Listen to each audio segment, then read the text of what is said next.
8:31 minutos, 7:31 en las Islas Canarias.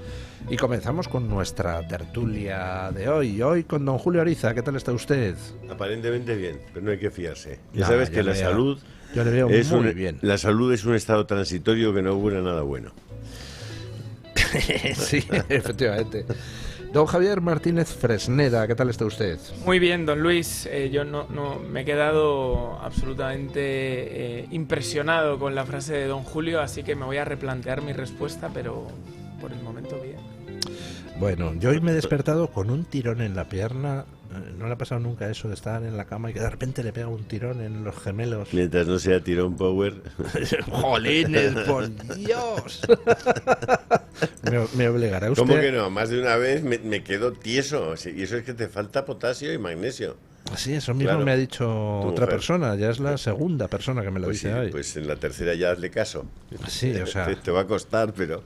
Es que eres ingeniero. Tendré que comer. Don Carlos es que plátano, tiene mucho magnesio. El plátano tiene mucho magnesio y potasio, sí. Está también en nuestra mesa de tertulia don Carlos o don Charles Moore. ¿Qué tal está usted? Mucho gusto. Acérquese un poco el micrófono. ¿Cómo no? El propio micrófono. El micrófono a mí. Eso es. Muy bien. Sí. Bueno, don Carlos es, él es de Minnesota, pero es sacerdote en la diócesis de Nueva York. Así es. Diócesis de una ciudad que últimamente está, en fin, en las noticias por muchas cosas, no todas ellas buenas, de las que comentaremos luego. Ninguna. ¿No está usted contento con el nuevo alcalde que tienen? Por el amor de Dios. Bueno, pues luego hablaremos un poquito de Mamdani y de las cosas que están pasando en un estado-ciudad, que es Nueva York, donde parece que los mamdanistas, es decir, los elementos más radicales del Partido Demócrata, pues se han hecho con las riendas del partido. Pero vamos con cosas de casa primero. Estamos viendo cómo el gobierno, asediado por los casos de corrupción, y ya no por los casos, por las condenas de corrupción, pues se ha enrocado.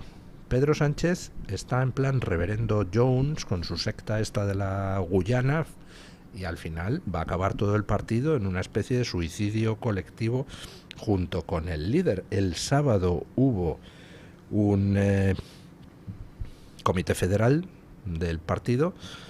Solo 3 se atrevieron a criticar tímidamente a Pedro Sánchez.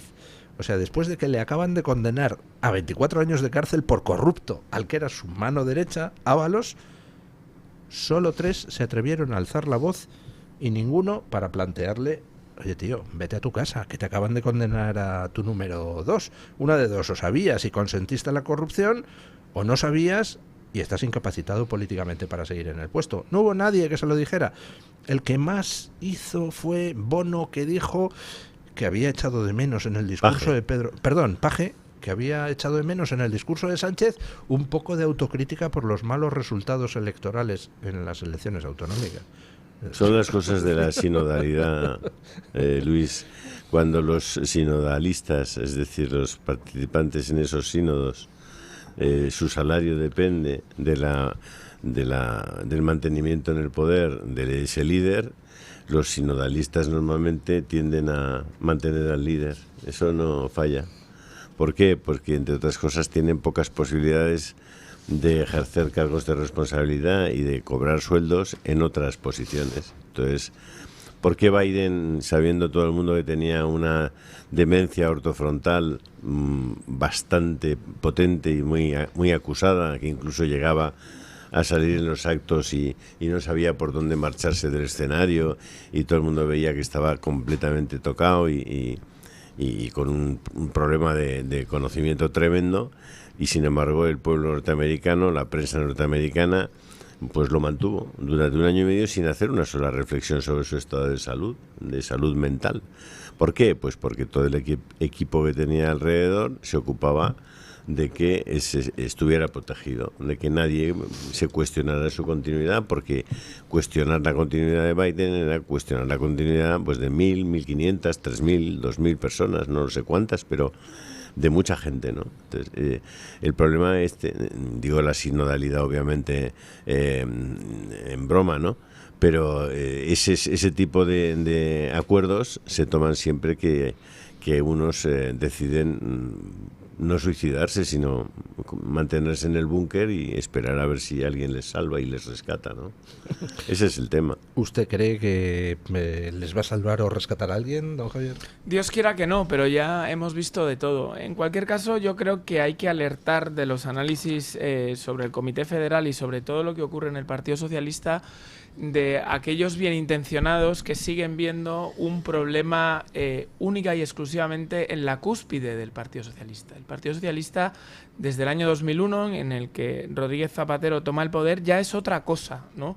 No es que lo de antes fuera el PSOE bueno que algunos estén buscando, no, era otra cosa mala, pero desde luego otra cosa de lo que es hoy. Entonces, no es que por miedo, por un control norcoreano, búlgaro, del partido, nadie se atreva a decirle nada a Pedro Sánchez. Es que opinan lo mismo que él, comparten proyecto político, tienen las mismas metas, ven natural los aliados que tiene el Partido Socialista. Por lo tanto, el Comité Federal de este fin de semana, así como todos los actos de partido, como cuando en la campaña andaluza se ovacionó a los condenados por ERE, no es una cuestión de enajenación transitoria, es lo que es el Partido Socialista. Por lo tanto, resulta verdaderamente llamativo quienes aún pues no solamente echan de menos el PSOE bueno, sino que les tienden la mano para determinados acuerdos. ¿Qué podemos o qué se puede acordar con esta gente? ¿Qué se puede acordar con esta gente? Pues es difícil de encontrar una sola razón. Bueno, ellos tienen un pegamento que es muy, muy eficaz, que es el odio al otro, ¿no? Claro. Ellos son capaces de generar un enemigo externo al que aborrecen profundamente, lo aborrecen con todas sus fuerzas. Ese es un pegamento muy, muy útil y muy eficiente. Y luego la izquierda hay que reconocerle que tiene una capacidad de manipulación de las masas, del pueblo, extraordinaria. Es decir, ellos elaboran relatos que son muy fácilmente comprables por una mayoría de la población realmente poco informada y poco formada, pero que asume con mucha facilidad relatos que están muy vinculados al sentimiento de la envidia, al sentimiento de los celos, al sentimiento del odio, al no tolerar al otro, y todo eso lo revisten en valores exactamente contradictorios con lo que defienden. Es decir, normalmente cuanto más hablan de tolerancia, menos tolerantes son, cuantos más hablan de respeto, menos, cuanto más hablan del derecho de la libertad, menos libertades te conceden, especialmente al que no piensa como ellos. Es decir, es el drama de una gran farsa, pero que se instala con mucha facilidad en el corazón de las gentes porque apela a sentimientos, a emociones que son muy humanas, que son muy viscerales, que son muy primarias, ¿no? ¿Estamos ante un fenómeno exclusivamente español? Yo creo que no. Yo creo que estamos ante un fenómeno que se está dando en todo Occidente. En España reviste unas características propias, como es natural, en cada sitio se plasma el problema de fondo de una manera, pero lo ha dicho antes don Julio, hemos visto como, por ejemplo, durante la etapa de mandato de Biden, pues hacían piña todos los gerifaltes del Partido Demócrata y los medios de comunicación del Partido Demócrata en Estados Unidos para tratar de convencer a los demás de que Biden estaba en pleno uso de sus facultades mentales, cuando todos veíamos que era absolutamente mentira, ¿no? Y en lo que respecta a la corrupción, pues estamos viendo cómo en todos los países europeos hay problemas y en Estados Unidos hay problemas gravísimos con respecto al tema de corrupción. Estamos viendo cómo se ha utilizado el dinero del contribuyente americano para dárselo en cantidades inmensas a ONGs, a organizaciones no gubernamentales que supuestamente se dedican a hacer el bien a los demás y que realmente al final lo que eran era una máquina para que los miembros de esas ONGs se enriquecieran y para canalizar dinero del contribuyente americano hacia las arcas del Partido Demócrata y las campañas del Partido demócrata. Usted viene de Nueva York, padre Moore. La verdad es que viéndolo desde fuera, lo que está pasando en Nueva York, pues a nosotros nos resulta un poco estupefaciente, un poco incomprensible. Nueva York es ese lugar donde hubo un atentado islamista en el año 2001, uno de los más brutales atentados terroristas de la historia, si no el más.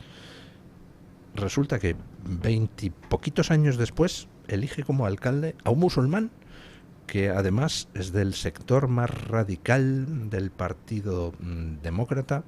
¿Cómo es posible? ¿Qué ha pasado en Nueva York para ¿Cómo pasar? es posible, verdad? Sí. Muy buena pregunta. Sí. Creo que en primer lugar hay que recordar esto. 40% de los que votan en Nueva York de por sí es demócrata. Tradicionalmente ha sido, sea quien sea el candidato, ¿sí? Pero el 40% de los que votaron, por ejemplo, para el alcalde, no nacieron en Estados Unidos. 40% de población extranjera. Bueno, de origen extranjero. Sí. Entonces, para ellos, y muchos de ellos, no tienen ningún amor ni cariño para Estados Unidos.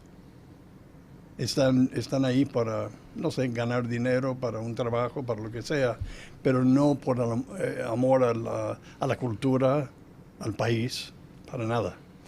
Entonces, cuando les hablan de comunismo, de marxismo, están encantados, porque todo es gratis.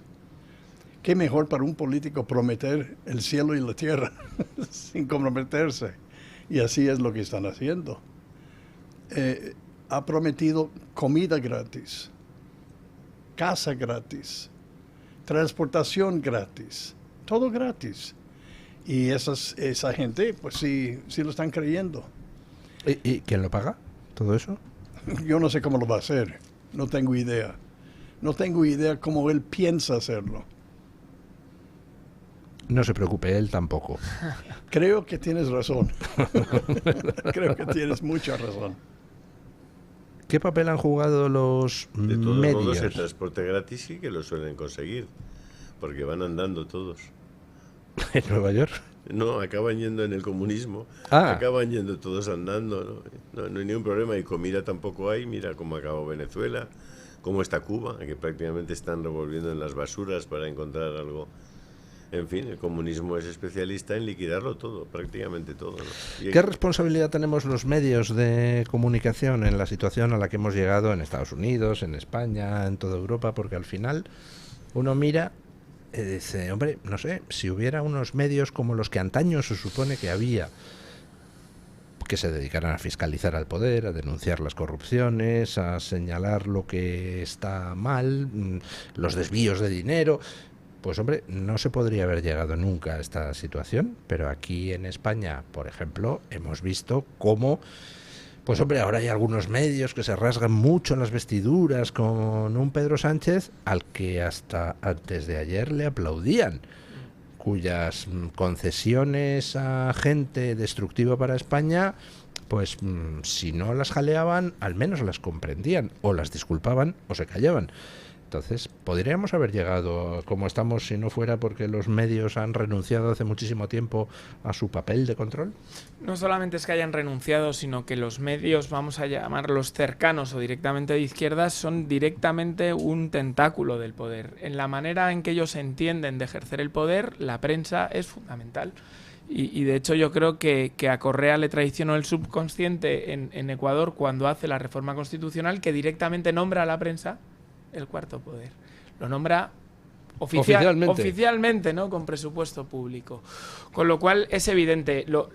Lo que pasa es que aquí siempre hay un elefante en la habitación, ¿no? Es decir, los gobernantes pueden hacer lo que quieran, la prensa puede hacer lo que estime oportuno. El problema es una falta de una sociedad civil con un espíritu verdaderamente crítico, ¿no? Me lo mencionabais antes, cómo en el corazón del probablemente el mayor ataque en el mundo occidental perpetrado por el fanatismo islámico, en muy poco tiempo se elige un alcalde musulmán, no solo marxista y musulmán, que es una combinación muy complicada, ¿no? Y si no, que lo pregunten en Francia, con la Francia insumisa. Con lo cual, aquí ha pasado algo en nuestra sociedad que debemos empezar a descubrir para darle el antídoto necesario. Fijaros, a mí Nueva York me recuerda a Barcelona, porque eran ciudades donde todo el mundo se miraba en el espejo, donde todo el mundo quería vivir, visitar, era el ejemplo para todo, las inversiones a esas ciudades, y de repente empezaron un lento pero imparable camino de degradación hasta llegar a donde estamos hoy, pero un camino de degradación no solamente material sino mental, porque los ciudadanos de esas ciudades solicitan más veneno, siguen elección tras elección votando esto, ¿no? Pero vamos, es que los paralelismos son impresionantes. ¿Habéis visto a Mamdani frente a las fuerzas de seguridad? Me recordó a Ada Colau sentado enfrente de la Guardia Urbana. Es decir, hay algo de endofobia, de ansia por destruir lo que eres, lo que te ha llevado a lo que eres, verdaderamente notable en este tipo de ciudades. No son las únicas, podemos ver París, podemos ver Londres, vamos a ver cómo evoluciona el resto de Occidente, pero es el mismo veneno, ¿no? Y decían que Nueva York era la más europea de las ciudades norteamericanas, pues ahí está. Sigue siéndolo, sí. Es la más europea de las ciudades americanas. Tiene todo lo malo que pueda tener Londres o París. Claro. Sí. Así. Probablemente porque hemos aceptado, decir, aquí normalmente se habla bastante con poca precisión respecto a los fundamentos en los que está organizado nuestro Estado, ¿no? Se habla de democracia. La democracia al final es una forma de participación en la elección de los poderes públicos, de los gobernantes, por elección directa, y se habla del Estado de Derecho, es decir, de la división de poderes, del Ejecutivo, el Legislativo, el Judicial, de esa estructura que permite que tal. Y por otra parte se establece, por lo menos así yo lo estudié en su momento cuando estudiaba Derecho Constitucional o Derecho Político, que para que una democracia fuera de verdad una democracia era esencial, una pieza esencial, era la formación de una opinión pública que fuera libre, ¿no? Si no tienes una conformación libre de la opinión pública, difícilmente puedes decir que esa democracia es una democracia sana, ¿no?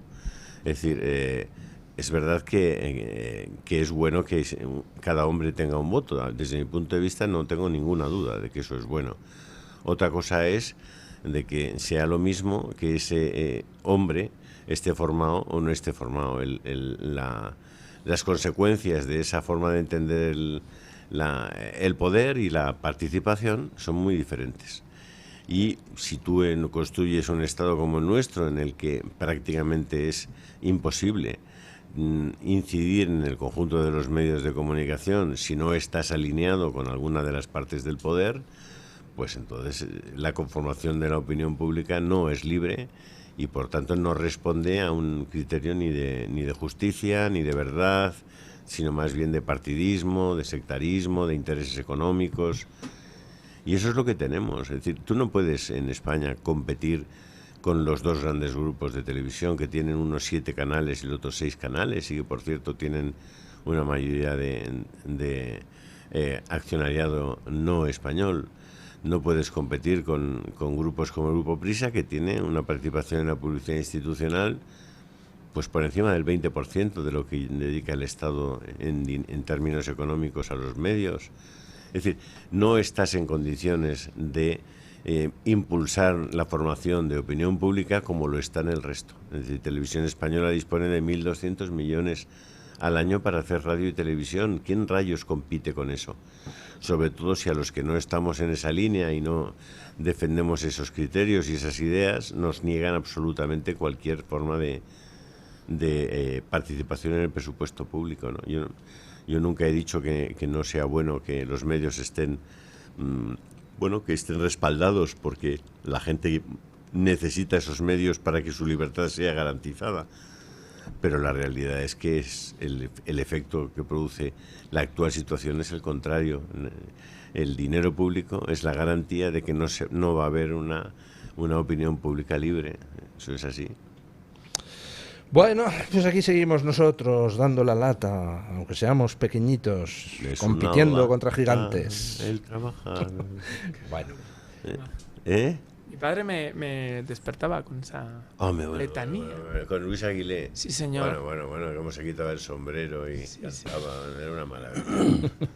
Todos los días te tienes que levantar. En fin, estamos en una semana que va a ser pues crucial por muchos temas. Por ejemplo, hoy se somete Juanma Moreno a su primera sesión de investidura en Andalucía, pero también va a ser crucial por los temas de corrupción. No sé si han leído ustedes la noticia que publican algunos medios de que José Luis Ábalos, esa mano derecha de Pedro Sánchez, que ha sido condenado a 24 años de cárcel, ignoró los consejos de 2 abogados distintos que le impulsaban a pactar con la Fiscalía Anticorrupción y decidió pues sustituir a sus abogados por otro, confiando en que Pedro Sánchez le protegiera. Y supongo yo que a estas alturas Ábalos entiende que no le va a proteger. Ha sido condenado a 24 años de cárcel y, lo que es peor, Pedro Sánchez en el Congreso esta semana se desentendió de Ábalos, solo defendió a su mujer acusada de corrupción, a su hermano acusado de corrupción, a José Luis Rodríguez Zapatero, pero a Ábalos, Koldo, Cerdán se refirió a ellos sin nombrarlos, diciendo que ha habido gente que se ha aprovechado del partido. Y en el Comité Federal del sábado hizo exactamente lo mismo, defendió a su mujer, a su hermano y al expresidente Zapatero, pero a Ábalos, Koldo, Cerdán y demás los ignoró completamente y dijo que si había habido irregularidades era porque se habían aprovechado del partido, con lo cual, pues no sé yo, ¿en qué estado mental estará ahora Ábalos? ¿Se sentirá engañado? ¿No se sentirá engañado? ¿Será que es que le prometieron otras cosas, como por ejemplo dejar a su familia en paz y no acusarla también de corrupción? No entiendo a qué ha jugado Ábalos y por qué después de la condena sigue sin ofrecerse a cantar. ¿Indulto? ¿Te suena? Claro. Régimen penitenciario, es decir, es que claro. El juego no acaba con la condena, lamentablemente. Yo creo que todavía la autoridad penitenciaria, es decir, el Ministerio del Interior en último término, el gobierno, tiene muchas cartas en su mano, ¿no? ¿Por qué no ha cantado Ábalos? Bueno, yo creo que ha demostrado ser una persona que no le gusta pagar de su propio bolsillo, y lo primero que no quería pagar era su abogado. Y un abogado bueno. Entonces ahí vimos varios cambios de letrado difícilmente explicables o vamos a decir que no seguían una explicación racional, y yo creo que podemos estar hablando de un tema única y exclusivamente monetario respecto al abogado, ¿no? Y respecto a cantar y no cantar, pues lo que decíamos, por los beneficios que aún le puede aplicar el gobierno y porque no nos engañemos, yo creo que Ábalos es un verdadero creyente. Es decir, yo creo que aquí hay 2 tipos de personas en todos estos fregaos: jetas y creyentes. Y yo creo que Ábalos es un creyente, de verdad lo pienso. Otra cosa es que le gustase un creyente en la causa del gobierno. Sí, y en este nuevo proyecto político que ellos encarnan. Es decir, él se sienta frente al espejo y dice: ¿cómo voy yo a colaborar con los demoníacos de la extrema derecha, el nazismo y tal, todas estas cosas? Yo creo que él se lo cree, de verdad lo pienso.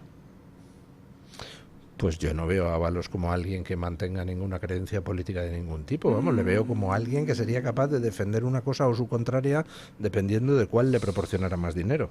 Yo en el personaje no veo una... Es decir, creo que parte del personaje, lo hemos hablado muchas veces, ¿por qué la gente no deja de votarles ese reducto que les queda completamente irracional?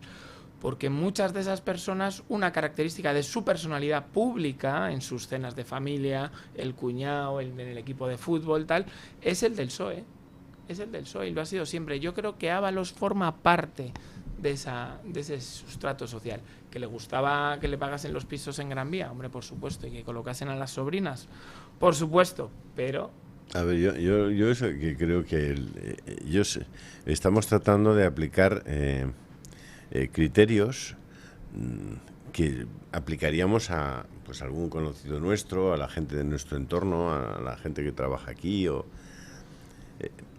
El presidente del gobierno es un señor que se casa con una mujer que lleva la gestión, la administración de saunas para homosexuales, que utilizan a chaperos marroquíes, a veces a menores, para ponerlos en manos de gente viciosa, de depravados, que los utilizan y pagan en efectivo. Por tanto, el señor Sánchez, su estructura personal, su estructura mental, sus hábitos de consumo diario de todo, están dentro de un ecosistema que es ese. Es decir, unos señores que tienen saunas para homosexuales, que trafican constantemente con dinero negro y con personas. Y su mujer es la que lleva las cuentas de eso. Entonces, a ver, si creéis que conocéis a mucha gente que tenga esa forma de entender el mundo, de entender la vida, pues decírmelo. Yo no conozco, es decir, no conozco a gentes que se dediquen a eso y que vivan su vida diaria asumiendo tranquilamente que están en el departamento de al lado, están utilizando a un chiquito de 17, 18 años. Pero precisamente el ejemplo que pone usted, don Julio, es interesante porque si nos vamos a la figura de Sabiniano, el suegro de Pedro Sánchez, Sí. no era precisamente un hombre de izquierdas, ¿eh? Era un hombre muy a la derecha, con contactos en los ambientes policiales de muy a la derecha. Bueno, ¿a la derecha de qué? ¿No? Pues Quiero decir, no porque sé, en ningún caso esa derecha responde a mi criterio de lo que debería Claro. ser o puede ser la derecha. Conservador no podía ser. Ellos lo que eran ultras. Eran ultras. Lo que entendíamos por un ultra en los años 70, 80, que era un señor que sacaba el bate de béisbol a la que le decías pero que no entonces- estabas de acuerdo con él. Pero entonces, si recurrimos a esa historia para explicar la figura de Pedro Sánchez, tenemos forzosamente que concluir que Pedro Sánchez, pues lo mismo te podría defender No tengo cosas de la ninguna duda. ultraderecha Ninguna que cosas duda. de la ultraizquierda. Es Y decir, Ábalos no es- y todo ese entorno, y Coldo. Pero si Coldo al final era un colaborador de las fuerzas de seguridad del Estado. que trabajaba de portero de discoteca. O ¿De qué estamos hablando? Está De- indultado pero por si el toda gobierno esta nacional. gente está en ese magma que no tiene ideología, que lo que tiene son intereses y sobre todo una forma de entender el mundo sin ningún escrúpulo. Hacemos una pausa publicitaria y seguimos.